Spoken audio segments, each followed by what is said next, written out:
Simon & Schuster Audio presents Palmetto, a novella by Ania Ahlborn, read by Cindy Kay.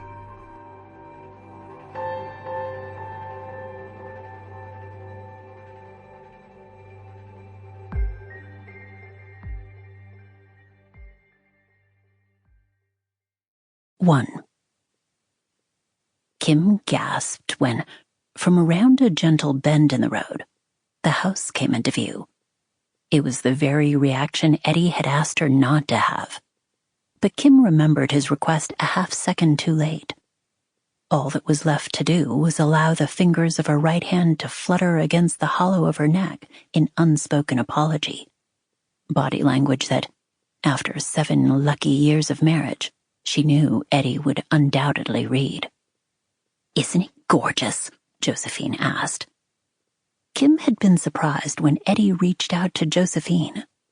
Sure, she'd spent an entire evening swooning over the exterior elevation, over the forest-like neighborhood, insisting Eddie peruse the listing photos with her 4 times, insisting he check out the surrounding area with her via Google Maps.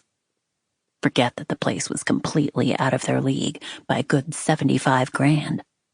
Calling Josephine Klein was Eddie's way of indulging his pregnant wife, and an in-person walkthrough was Kim's idea of window shopping. Perhaps, she thought, it would spark some creative interior decorating ideas she could later use in the less-than-perfect house she was sure they'd end up living in. Despite their lack of budget, there was no arguing that Josephine was right. Gorgeous, stunning, breathtaking. There was, however, only one word that came to Kim's mind as Josephine guided her sleek black SUV around the bend and turned up the steep driveway. Perfect. From the thick white facade surrounding the front door of the traditional brick colonial to the dormer windows peeking out from the roofline, the place was beyond what the listing photos had shown. Idyllic. Its symmetrical windows and ink-black shutters. Regal, perched far above the level of the road, glowing upon a sun-dappled lawn. She imagined her unborn child frolicking upon the grassy hill, hunting Easter eggs in the spring, building wonky snowmen after a rare South Carolina snowfall. Jason, or Celine, or maybe Charlie, or Scarlett.